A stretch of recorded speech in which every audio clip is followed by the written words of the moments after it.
जीव जनन कैसे करते हैं? जीवन की निरंतरता का रहस्य। परिचय। जीव जनन क्यों करते हैं? अक्सर हमारे मन में यह सवाल उठता है कि जीव जनन क्यों करते हैं।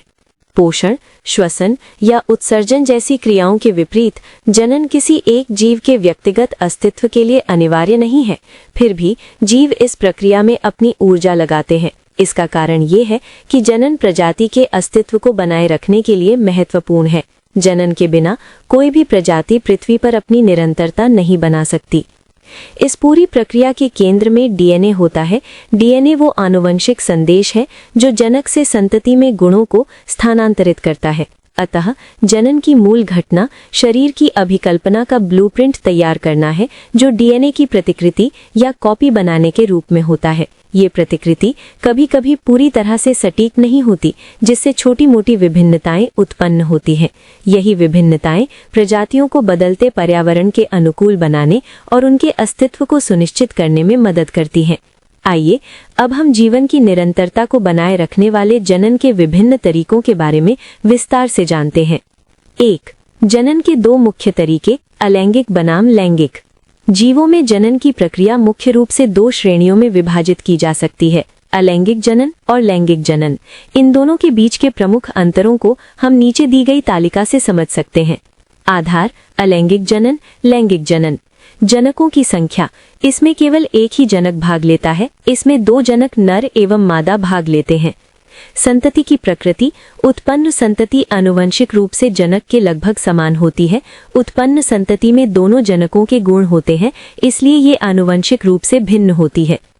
विभिन्नता: विभिन्नता की संभावना बहुत कम या न के बराबर होती है। दो अलग अलग जनकों के डीएनए के संयोजन से अधिक विभिन्नता उत्पन्न होती है।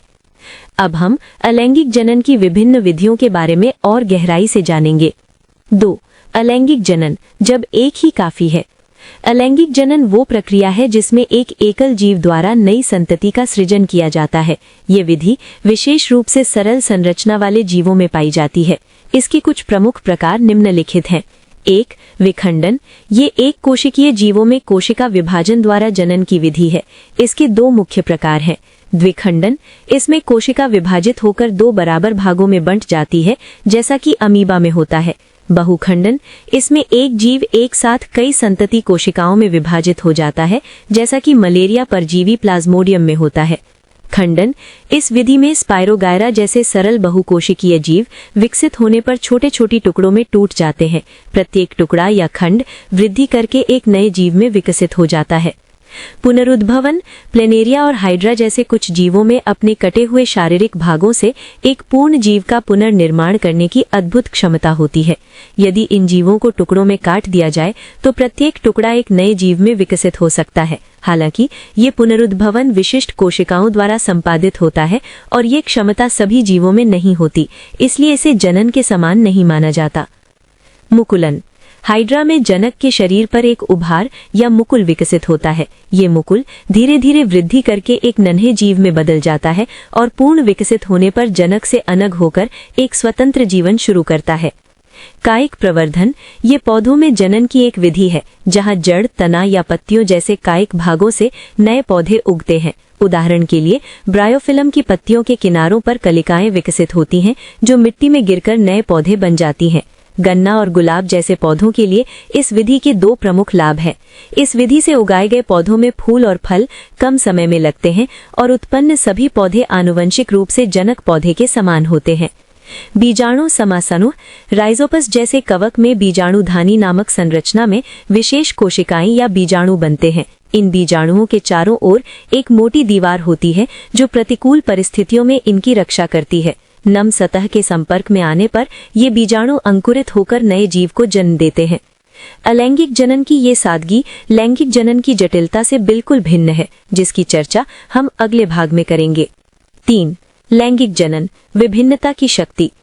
लैंगिक जनन वो प्रक्रिया है जिसमें एक नई संतति को उत्पन्न करने के लिए दो भिन्न जीवों, एक नर और एक मादा की भागीदारी होती है। लैंगिक जनन क्यों आवश्यक है?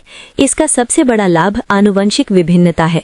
जब दो अलग अलग जनकों से प्राप्त डीएनए का संयोजन होता है तो संतति में नए गुण उत्पन्न होते हैं। महत्वपूर्ण बात यह है कि प्रत्येक डीएनए प्रतिकृति में नई विभिन्नता के साथ साथ पूर्व पीढ़ियों की विभिन्नताएं भी संग्रहित होती रहती हैं। लैंगिक जनन इन संग्रहित विभिन्नताओं को नए तरीकों से संयोजित करने का अवसर देता है, जिससे प्रजाति के बदलते परिवेश में जीवित रहने और आधुनिक होने की संभावना बढ़ जाती है। इस प्रक्रिया में नर और मादा विशिष्ट जनन कोशिकाएं बनाते हैं, जिन्हें युग्मक या गैमीट कहते हैं। नर युग्मक और मादा युग्मक के संलयन से एक नई कोशिका का निर्माण होता है, जिसे युग्मनज कहा जाता है। यही युग्मनज विकसित होकर एक नए जीव का निर्माण करता है। आइए अब हम देखते हैं कि ये प्रक्रिया पौधों और मनुष्यों में कैसे होती है। 4. पुष्पी पौधों में लैंगिक जनन। पुष्प या फूल पौधे का जनन अंग होता है। इसके 4 मुख्य भाग होते हैं। बाह्य दल कली की अवस्था में फूल की रक्षा करते हैं। दल या पंखुड़ी कीटों को आकर्षित करने का कार्य करते हैं। पुंकेसर ये फूल का नर जननांग है जो परागकण बनाता है। स्त्री केसर ये फूल का मादा जननांग है। पुष्पी पौधों में लैंगिक जनन की प्रक्रिया 3 मुख्य चरणों में पूरी होती है। 1. परागण।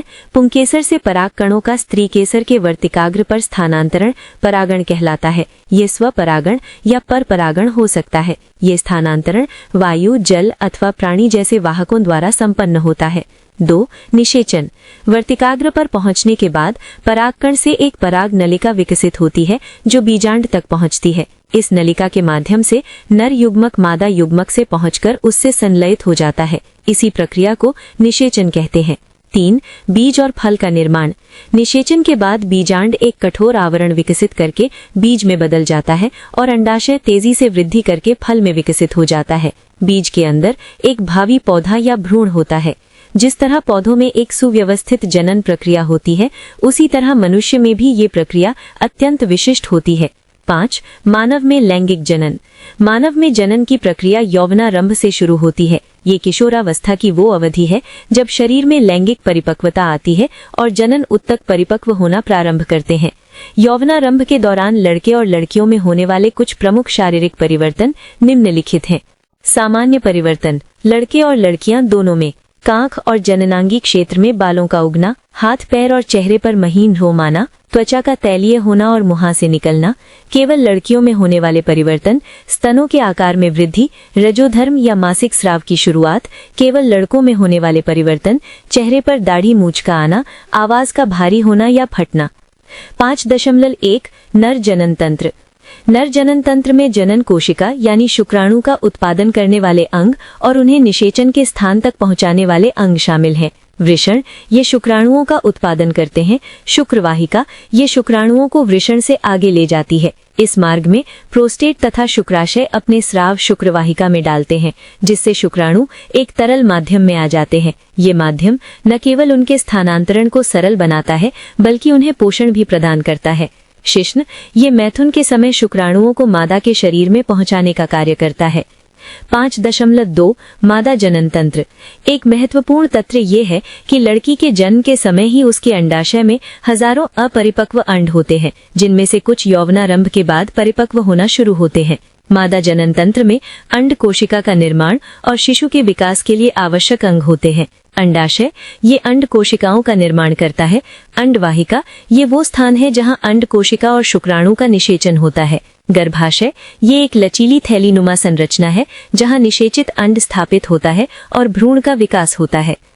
5.3 निषेचन से जन्म तक। मैथुन के दौरान शुक्राणु योनि मार्ग से होते हुए अंडवाहिका तक पहुंचते हैं, जहां वे अंड कोशिका को निषेचित कर सकते हैं। निषेचित अंड युग्मनज विभाजित होकर कोशिकाओं की एक गेंद जैसी संरचना या भ्रूण बनाता है, जो गर्भाशय में स्थापित हो जाता है। यहाँ प्लेसेंटा नामक एक विशेष संरचना के माध्यम से भ्रूण को मां के रक्त से पोषण यानी ग्लूकोज, ऑक्सीजन आदि मिलता है। गर्भाशय में लगभग 9 महीने तक विकसित होने के बाद शिशु का जन्म होता है। 5.4 जब निषेचन नहीं होता, ऋतुस्राव या रजोधर्म। यदि अंड कोशिका का निषेचन नहीं होता है तो गर्भाशय की मोटी और स्पंजी आंतरिक परत की आवश्यकता नहीं रहती। ये परत धीरे धीरे टूटकर रक्त और म्यूकस के रूप में योनि मार्ग से बाहर निकल जाती है। इस प्रक्रिया को ऋतुस्राव या रजोधर्म कहते हैं और ये चक्र लगभग हर महीने दोहराया जाता है। जनन प्रक्रिया को समझने के साथ साथ जनन स्वास्थ्य के बारे में जानना भी उतना ही महत्वपूर्ण है। 6. जनन स्वास्थ्य एक महत्वपूर्ण पहलू। जनन स्वास्थ्य का अर्थ केवल जनन से संबंधित रोगों या कमजोरियों से अभाव नहीं है, बल्कि ये शारीरिक, मानसिक और सामाजिक कल्याण की स्थिति है। इसके 2 मुख्य पहलू हैं, यौन संचारित रोगों से बचाव और गर्भ निरोधन। यौन क्रियाओं के माध्यम से कई रोग एक व्यक्ति से दूसरे व्यक्ति में फैल सकते हैं। जीवाणु जनित रोग, गोनोरिया, सिफिलिस, वायरस जनित रोग, मस्सा, HIV, एड्स। गर्भ निरोधक विधियां। गर्भाधारण को रोकने के लिए कई तरीके उपलब्ध हैं, जिन्हें गर्भ निरोधक कहा जाता है। यांत्रिक विधि, कंडोम का उपयोग शुक्राणुओं को अंड कोशिका तक पहुंचने से रोकता है। हार्मोनल विधि, गोलियों के रूप में ली जाने वाली दवाएं शरीर में हार्मोन का संतुलन बदलकर अंड के मोचन को रोकती हैं। अंतर गर्भाशयी युक्तियां, लूप अथवा कॉपर टी जैसी युक्तियों को गर्भाशय में स्थापित करके भी गर्भधारण को रोका जा सकता है। शल्य क्रिया विधि, पुरुषों में शुक्रवाहिकाओं यानी नसबंदी और स्त्रियों में अंडवाहिनी को अवरुद्ध कर दिया जाता है, जिससे निषेचन नहीं हो पाता।